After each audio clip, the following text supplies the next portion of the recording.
Bonsoir à tous. À la une de ce journal, le clair-obscur dans la gestion financière de la crise sanitaire liée au Covid-19, l'exécution de certains projets de réhabilitation et de construction des centres agréés Covid-19 laisse entrevoir aux yeux du député Jean-Michel Nitieux des traces de corruption et de détournement de fonds publics. Un faux retorque le ministre de la Santé publique, invoquant le satisfecit du FMI, mais au regard des zones d'ombre persistantes, l'entrée en scène de la Chambre des comptes et d'une éventuelle commission d'enquête parlementaire peuvent-elles faire la lumière sur cette affaire? Nous en parlerons en ouverture de ce journal. Et à l'international, l'ancien président François Bozizé a vu sa candidature être recalée à quelques jours de l'élection présidentielle. Motif, un mandat d'arrêt international qui pèse contre lui et également le fait qu'il a été sanctionné par les Nations Unies. On fait le point sur les candidatures retenues pour cette élection présidentielle prévue en Centrafrique le 27 décembre prochain. Nous en parlerons dans la page internationale du 20h.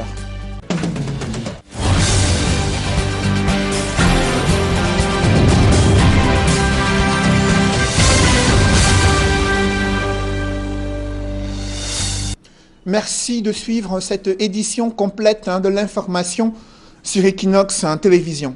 Le député SDF Jean-Michel Nitieux suit à la loupe la gestion financière de la crise sanitaire après la publication de l'identité des prestataires et du coût des projets de réhabilitation et d'aménagement des centres spéciaux agréés Covid-19. Ce parlementaire révèle des circuits de corruption et de détournement présumé des fonds publics. Le ministre de la Santé publique, mis sur le banc des accusés, brandit le satisfecit du FMI pour jouer la carte d'un gestionnaire exemplaire, mais cet argument peine à convaincre le parlementaire SDF.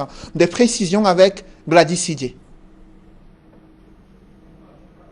Nous y reviendrons. Évoquons d'abord la grève des populations sur la route Mengan-San-Mélima.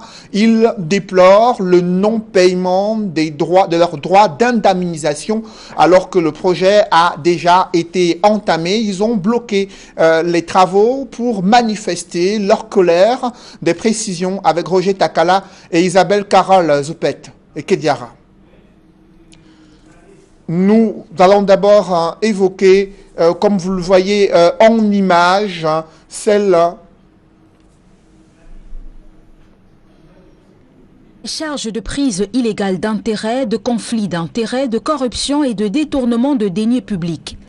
Le député SDF croit savoir qu'il existe un deal entre le ministère de la Santé et des entreprises agroalimentaires qui ont fait des dons au plus fort de la crise du coronavirus au Cameroun.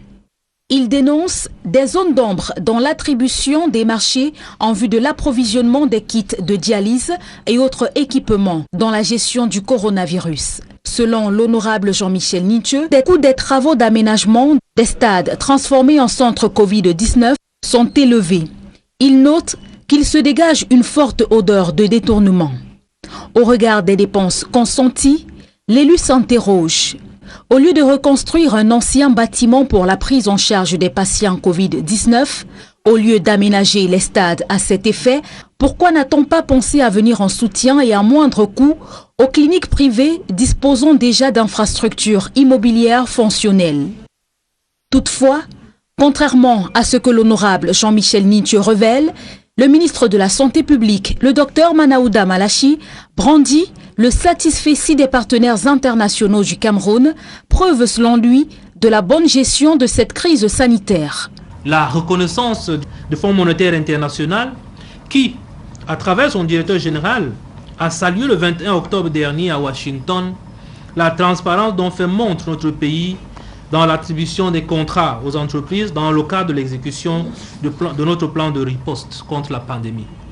Dans la même veine, l'Organisation mondiale de la santé, dans un classement récent des pays ayant le mieux géré la pandémie, a pour le cas du continent africain reconnu 2 pays, dont le Cameroun, comme ayant le mieux assuré la gestion de cette pandémie. Je crois qu'il est important de valoriser la stratégie de riposte du Cameroun. Parce que, comme je l'ai dit, cette stratégie n'existe nulle part. C'est une voie et une voie unique que le président de la République, son excellence Paul Biya, lui m'a tracée. Vous savez que nous, on n'a pas fait le confinement strict. Or, certains continuent de le faire. Nous, on n'a pas pris certaines options. Le couvre-feu, on n'a pas pris tout cela. Aujourd'hui, je peux vous dire, il n'y a que les Camerounais qui reconnaissent que cette pandémie n'a pas été bien gérée. Il n'y a que les Camerounais, malheureusement, certains Camerounais. Cependant, l'honorable Jean-Michel Ninthieu insiste et demande la mise sur pied en urgence d'une commission d'enquête parlementaire sur la gestion des fonds Covid-19. Cette commission d'enquête, selon lui, aura en charge l'examen minutieux des comptes Covid-19 qui permettra d'être fixé au niveau réel des fonctionnements des marchés et sur l'effectivité des livraisons du matériel, entre autres. La commercialisation du whisky en sachet continue de se faire dans les principales villes et dans l'arrière-pays au Cameroun. Pourtant, le gouvernement a interdit et imposé une nouvelle réglementation. Des acteurs de la société civile constatent que plusieurs entreprises transgressent cette nouvelle réglementation. Ils ont tenu à manifester du côté de Bonabéré afin de sensibiliser les populations sur leurs droits et dénoncer ces multiples entraves des sociétés qui commercialisent encore le whisky en sachet sans respecter la nouvelle réglementation en vigueur au Cameroun. Explication dans ce reportage signé Robert Moukoubé d'Alaskana et Julienne Berthe-Bissaille. Depuis l'arrêt conjoint du ministre du Commerce, des Mines et de la Santé publique le 12 septembre 2014, interdisant la commercialisation et la vente du whisky en sachet au Cameroun, des milliers de Camerounais continuent de consommer cette boisson alcoolique, jugée dangereuse pour la santé. Pour plusieurs organisations de la société civile, le business se porte plutôt bien, mais avec des conséquences graves sur la population. Tous les jours, il y a des Camerounais qui meurent. Tous les jours, il y a des personnes qui tombent gravement malades à cause de la consommation de ce breuvage dangereux, constitué en majorité de méthanol. Parce que tous les professionnels de la santé sont unanimes dessus. Le whisky en sachet est dangereux pour la santé. Mes petits-fils camerounais, mes enfants camerounais, le whisky en sachet est un mauvais produit. Ne prenez plus, ne consommez plus le whisky en sachet. Ça nous rend malades, ça vous rend malade, ça nous affaiblit, ça tue notre jeunesse. Ce tueur silencieux, qui ôte la vie à un Camerounais toutes les 10 secondes selon l'Organisation mondiale de la santé, préoccupe la Fondation camerounaise des consommateurs, engagée sur le terrain de la sensibilisation. Nous sommes là, venus nombreux, pour dire non à la consommation du whisky en sachet, non à la vente de ce breuvage qui tue, parce que depuis 2016, un arrêté conjoint du ministère du Commerce, de la Santé et des Mines interdit la commercialisation et la vente des whisky en sachet. Dans cette lutte acharnée contre les whisky en sachet en violation des normes de fabrication et de la réglementation en vigueur, le président de cette association de défense des droits des consommateurs fait l'objet des poursuites judiciaires d'une entreprise de la place, spécialisée dans le conditionnement du whisky en sachet, suspectée de frélater. Du moins, la Fondation camerounaise des consommateurs s'indigne du silence des autorités compétentes qui pourtant fixaient au 12 septembre 2016 la date butoir pour écouler tous les stocks de ces whisky en sachet. 4 ans après cette décision interministérielle, rien n'a bougé et le business prospère au détriment des vies des milliers de Camerounais. Sur les chantiers d'aménagement routier, c'est la colère des populations, notamment sur l'axe Mengon-San-Mélima, un axe qui a été bloqué par les populations. Elles ont tenu à faire entendre la raison de leur grogne, à savoir le non-paiement de leur indemnisation liée à la destruction de leur maison d'habitation lors de la mise en œuvre de ce projet de construction d'une route entre Mengon et San-Mélima. D'autres précisions avec Roger Takala et Isabelle et Kate Diarra. Grogne des populations du village Mekamovom, par Mengon, dans le département de Lamville. Las d'attendre le paiement intégral de leurs indemnisations dues aux travaux de construction de l'axe Mengon-San-Mélima qui a provoqué la destruction de leur maison d'habitation et plantation, elles ont barré la route pour mieux se faire entendre. On a barré la route parce qu'on réclame nos biens. On a détruit notre chaîne de cacao, les les maisons, tout. On a tout payé. On ne voulait nous pas donner l'argent. C'est ce qu'on a bloqué la route. Voilà notre problème. Si les déguerpissements issus de ces travaux remontent à plusieurs années déjà, il faut dire que c'est la descente il y a quelques jours du préfet du département de l'Anvila avec une enveloppe destinée au paiement qui a mis le feu aux poudres pour la simple raison que la somme totale comprise dans l'enveloppe s'est avérée insuffisante pour couvrir la totalité des indemnisations. Même si c'est qui, on veut seulement le gouverneur. Ici, le préfet était à Bongon hier. Il a dit que l'argent est fini complètement.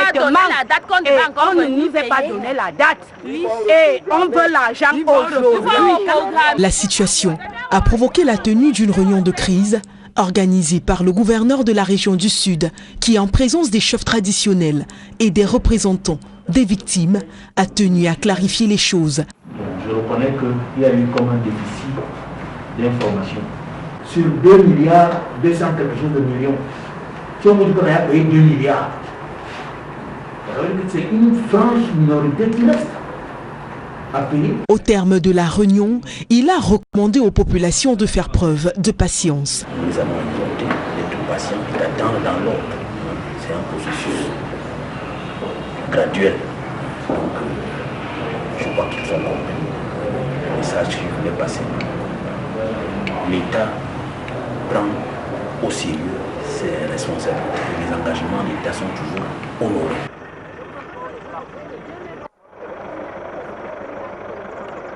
Département du CAM, de nombreux projets sont à l'abandon. Ceci au grand désarroi des populations. Les différents prestataires ont disparu. Du coup, les projets ont été interrompus. Pourtant, les populations espéraient y voir une sortie du sous-développement au regard de l'aménagement routier qui devait être effectué. Que se passe-t-il sur les chantiers interrompus sur les différents axes routiers en Kondiok? Des précisions avec Cyril Diemba et Julienne Berthe-Bissaye. En Kondiok, dans le département du CAM, presque tous les projets financés sur fonds d'investissement public sont à l'abandon. Le chantier de construction de la sous-préfecture somnole dans la broussaille, les logements sociaux aux oubliettes et l'aménagement de la route principale du centre urbain, une promesse non tenue. Une déception pour les populations qui rêvaient déjà un changement radical du visage de leur localité. Oui, la population est très mécontente parce que depuis un an, rien n'est fait. Ils commencent, ils abandonnent, on ne sait pas pourquoi. La population se plaint toujours. Où sont les 6 km de la voirie de la ville? C'est où? On ne voit pas. Où sont les redevances forestières? On n'a jamais vu. Nous sommes vraiment déçus. Les chantiers abandonnés, nos routes complètement gâtées, pas d'électricité. Je vous assure que nous sommes vraiment dans un calvaire. Sur les différents sites de construction, le matériel de travail est stocké, les engins garés depuis des mois et la main-d'œuvre locale au chômage avec plusieurs mois de salaire impayés. Un coup dur au développement d'une ville de Kondiok déjà très enclavée, avec un coût de transport interurbain devenu intenable pour les populations. Que l'État pense à nous. L'État pense à nous, je nous viens mal. Pas la voiture ici à 5 000 francs pour Bafang qui est à 50 km de nous. C'est très déplorable. Dans cette galère, les populations de Kondiok indexent les entreprises adjudicataires des différents marchés qui, à la moindre difficulté, ont disparu de la circulation. Même l'autorité administrative peine à comprendre par quelle alchimie ces marchés ont été attribués à des prestataires incompétents. Vous savez, nous sommes dans une zone tellement enclavée. Donc, il y a des problèmes de route et de pluie. Il y a des entreprises qui s'aventurent à prendre des projets parce qu'ils ont vu le montant, mais ils ne connaissent pas encore l'environnement. Donc je pense qu'il est important de bien étudier et voir comment on peut comment attribuer les marchés et aussi comment les sectoriels peuvent assister, accompagner ces entreprises pour pouvoir réaliser les marchés. Jouant toutefois à la carte de l'apaisement, le préfet du CAM promet que tous ces travaux vont redémarrer sous peu, même si l'année budgétaire en cours tire à sa fin dès le 31 décembre 2020. Vous avez vu comment on a commencé les travaux de gravionnage de centre-ville de Kondiok. Bon, s'il n'y a que les pluies qui se sont arrêtés, les travaux, ces travaux vont continuer comme nous sommes déjà à la fin des pluies. Les populations de Nkondjok vont devoir encore prendre leur mal en patience en espérant un jour voir leur localité changer et leurs conditions de vie améliorées. Devant l'ampleur de la consommation du tabac et des drogues, des députés montent au créneau pour critiquer la lenteur dans la mise en œuvre d'une stratégie nationale de lutte contre le tabagisme. Ils annoncent des initiatives sans pour autant évoquer la nécessité de mettre sur pied des propositions de loi visant à lutter contre ce fléau. Compte rendu, Guizogo. La pipe à eau est aussi nocif. Face aux députés, dans le cadre du réseau des parlementaires contre le tabagisme et les narcotiques, le représentant de l'Organisation mondiale de la santé au Cameroun a dressé un bilan effrayant résultant des effets de la consommation de ces produits. Le tabagisme est un des principaux facteurs d'augmentation de l'incidence des maladies non transmissibles, telles que les maladies cardiovasculaires, le cancer, le diabète et les maladies pulmonaires chroniques. Ces maladies sont la principale cause de décès et d'invalidité dans le monde. Le tabac tue jusqu'à la moitié de ceux qui en consomment. Chaque année, plus de 8 millions de personnes sont tuées par les maladies résultant du tabagisme. Allant plus en avant, l'OMS a mis sur la table son engagement contre ces fléaux. L'adoption en 2003 de la Convention cadre de l'OMS pour la lutte anti-tabac a été l'une des victoires historiques de santé publique. Les États membres de l'OMS de le Cameroun se sont engagés d'une seule voix à exprimer la suprématie des préoccupations de santé publique sur les intérêts économiques. En guise de réponse, l'Assemblée nationale a de son côté mis en avant les appels du chef de l'État à se mobiliser contre cette menace et à mettre sur pied un plan national de lutte contre le tabagisme qui reste attendu jusqu'ici.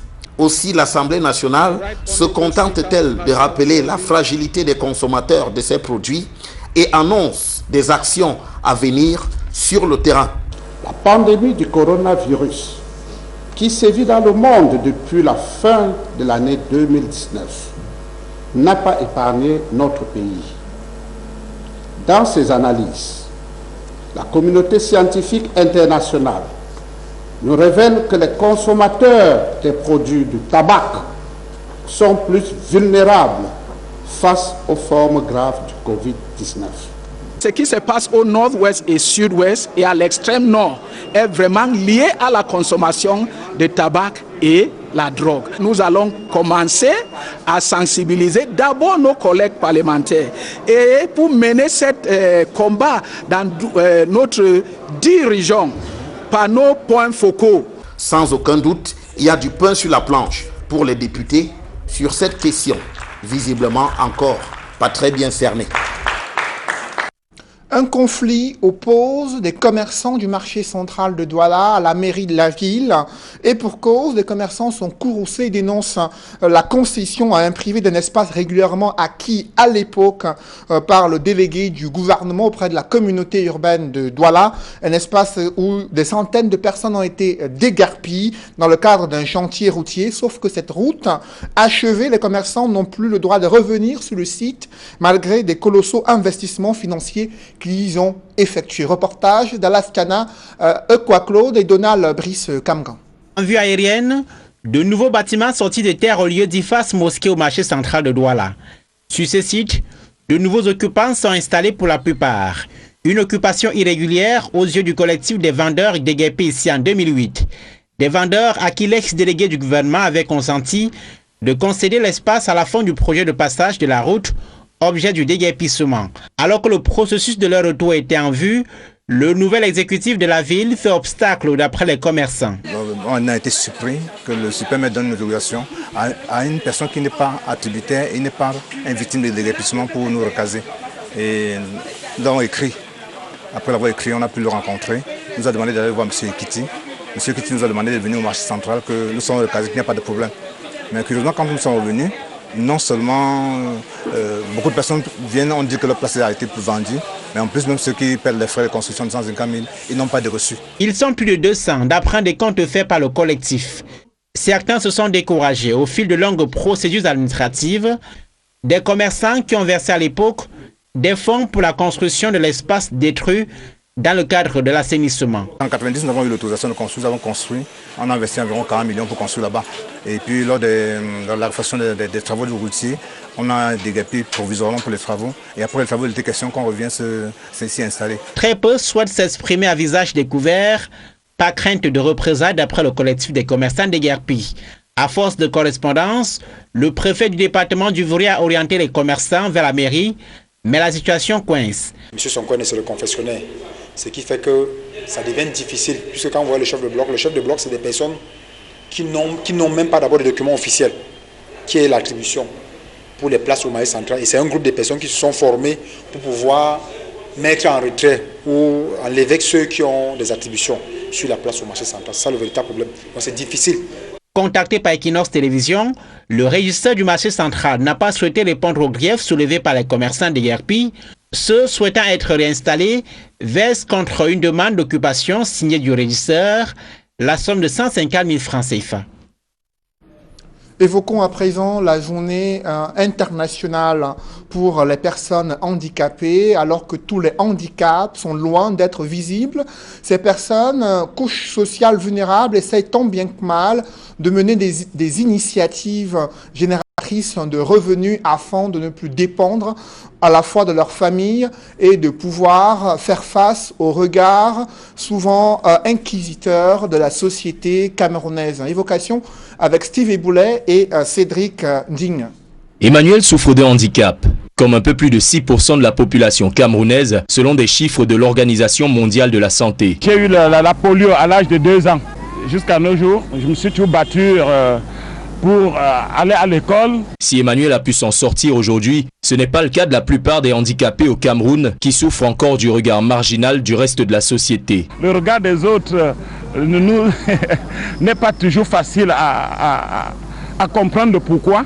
Parce que certaines personnes considèrent une personne vivant avec un handicap comme une personne à marginaliser, comme une personne à mettre de côté, comme une seconde personne. Je suis handicapée depuis mon enfance, depuis pratiquement 2 ans selon les parents. Les gens nous traitent, nous matérialisent beaucoup. Donc quand on arrive auprès de quelqu'un, tu lui dis « Pardon, je voudrais ceci », me dit « Ah, on te dit que les handicapés ne font rien ». Aujourd'hui, je fais les chaussures babouches. Je fais les caramels, je vends le poivre blanc, je fais le miel et je forme même des personnes valides et handicapées. Une problématique encore plus d'actualité alors que le monde célèbre la Journée internationale des personnes handicapées, placée cette année sous le thème « Tous les handicaps ne sont pas visibles ». Une manière de rappeler au commun des mortels que d'une façon ou d'une autre, nous souffrons tous d'un handicap. Chacun d'entre nous a un handicap, mais nous ignorons seulement. Donc, chacun a un handicap. Donc, tout le monde est handicapé en fait. Donc moi, handicapé ou pas handicapé, quand j'ai ma chose à faire, je le fais comme une personne normale en fait. Au-delà des barrières comportementales auxquelles se heurtent les handicapés au quotidien, se greffe l'éternel problème de la faible prise en charge par l'État des personnes vivant avec un handicap, qui sont très souvent abandonnées à elles-mêmes. Si de nombreuses associations militent pour les droits des personnes handicapées, beaucoup reste cependant à faire pour atteindre l'idéal de société résiliente dont se targue le Cameroun. Dans le reste de l'actualité, une présumée meurtrière est aux arrêts à la brigade de recherche de Yaoundé 3. Selon les investigations de la gendarmerie d'Orcas, s'est faite passer pour une cliente voulant acheter un véhicule avant d'administrer un produit suspect au cours d'une virée à celui qui était censé être le vendeur du véhicule.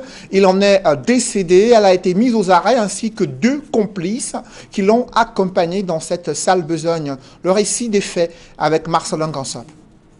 Dans la cour principale de la brigade de recherche 3, au quartier Mimboman, est stationné le véhicule tant convoité qui jusqu'au 25 novembre dernier était encore conduit par le sieur Elioge Yansé Kambe, vendeur de voitures à Elik et Sono. C'était avant que son chemin ne croise celui de Dorcas Ngweche, celle par qui le pire est arrivé dans un hôtel de la place. Le 22 novembre 2020, Dame Ngweche avait filmé le numéro de téléphone qui qui était affiché sur la vitre du véhicule. Le lendemain, elle s'est passée pour une cliente. C'est ainsi qu'elle a commencé elle s'est mise en relation avec le monsieur, faisant comprendre qu'elle était intéressée. Malheureusement, le 25 novembre 2020, il fallait qu'il passe nuit dans un hôtel de la place. Lorsqu'ils sont entrés, elle s'est dirigée dans les toilettes. Elle lui a fait comprendre qu'il manquait des savonnettes et des papiers de toilette.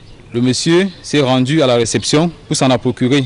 Lorsqu'il est remonté, la dame lui a présenté son verre, ce qu'il a ingurgité sans toutefois se méfier de la dame en question. Quelques instants après, il s'est couché et c'était le sommeil sans retour. En accédant dans la chambre, tout avait l'air normal. Pourtant, sous le lit en question, le corps de l'homme d'affaires de 44 ans était dissimulé, tout nu.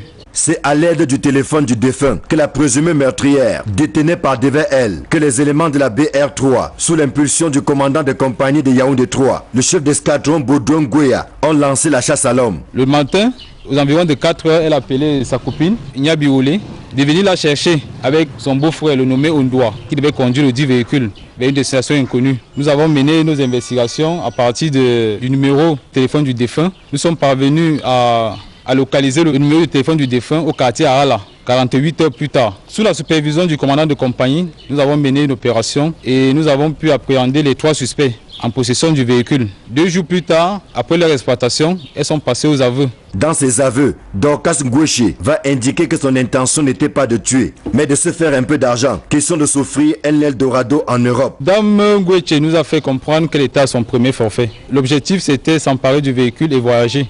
Donc, elle voulait vendre ce véhicule et puis voyager. Nous demandons aux populations de redoubler de vigilance, de faire confiance à la gendarmerie.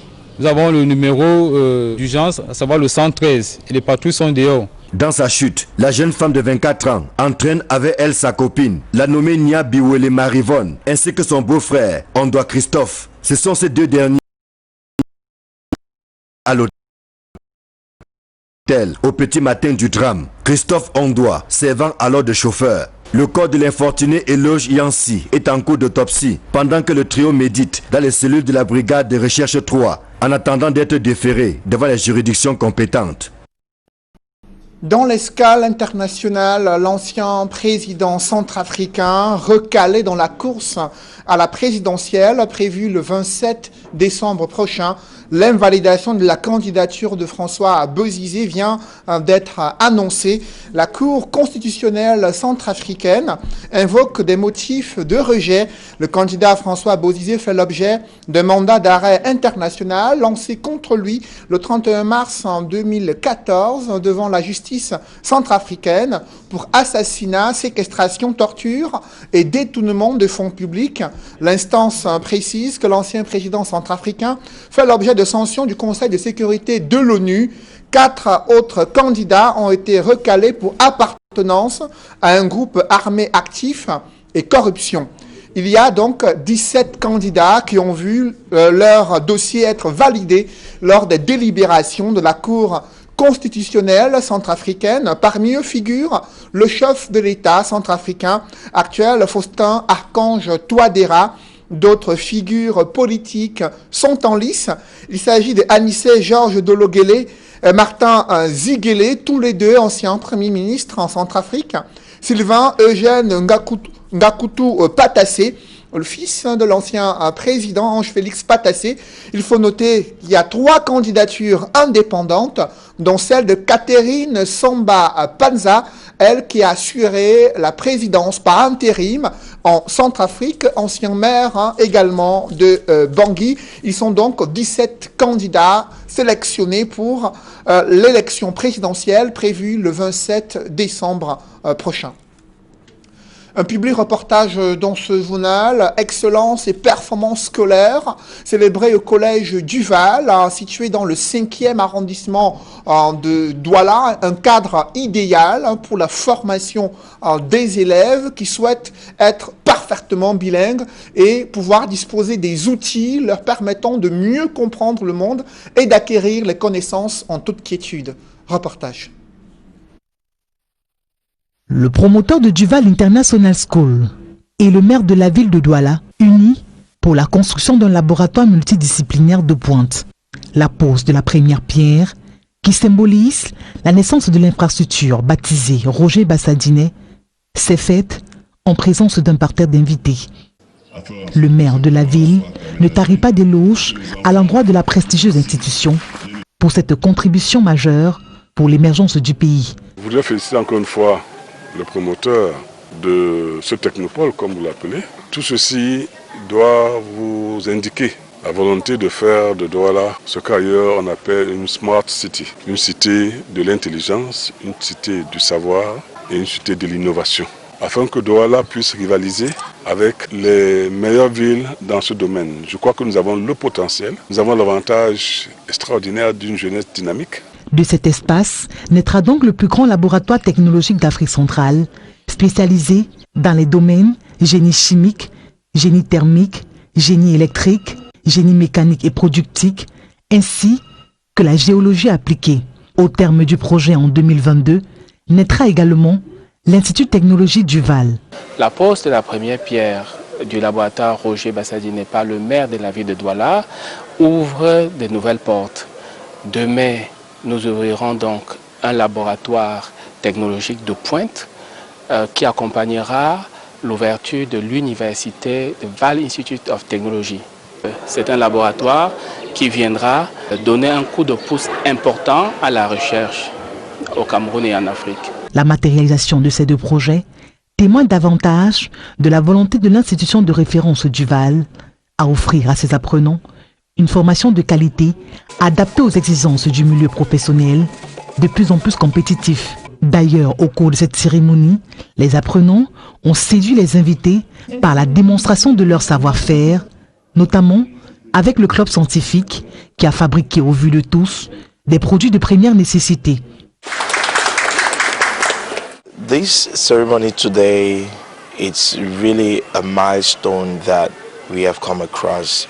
Since the creation of this institution that runs from the nursery to the secondary and right up to high school, it has done a lot in order to promote excellence. The city mayor came here to lay the foundation stone of a university that is going to host a science laboratory. So with the coming of this university, it's going to help Cameroonians to be able to carry out research and to keep developing our city and in Cameroon in general. L'établissement scolaire moderne Duval International School, situé en plein cœur du 5e arrondissement de Douala, réaffirme à travers la construction de ce laboratoire technologique de pointe sa position de leader en matière de meilleures structures de formation scolaire au Cameroun et bientôt dans la sous-région.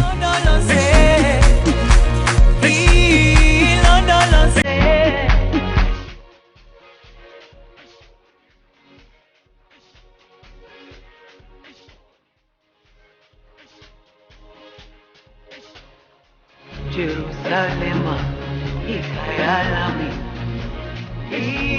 ilonoloze uhambe nami zumangishilana Jerusalema ikayalami. Mesdames, Messieurs, c'est la fin de ce journal. Merci de l'avoir suivi. Juste après cette édition de 20h, retrouvez Serge Alain Autou et ses invités pour le débrief du journal sur le plateau d'Equinox Soir. Serge Alain.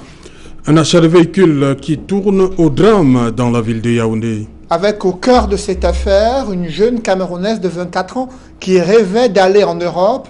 Elle a choisi un mauvais plan diabolique pour arriver à ses fins.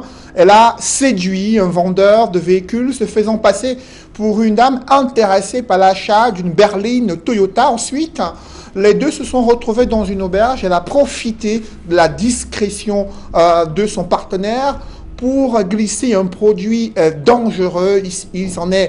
Il a perdu la vie. Ensuite, elle a permis à ses proches de récupérer le véhicule. Seulement, les fins limiers de la gendarmerie, notamment la brigade de recherche à Yaoundé 3, ont réussi à interpeller les principaux suspects, à saisir le véhicule concerné et à mettre fin à cette cavale, au rêve de cette jeune Camerounaise qui rêvait d'aller en Europe en mettant fin à la vie d'un autre Camerounais. Voilà, madame, monsieur, c'est donc la fin de l'essentiel, Equinox Soir, deuxième partie. Bonne soirée à vous déjà, Cédric. Bonne soirée à vous, Serge Alain. Rendez-vous dans quelques jours pour le journal. Rendez-vous dans quelques jours, Serge Alain. Voilà, madame, monsieur, dans un instant, la suite, Equinox.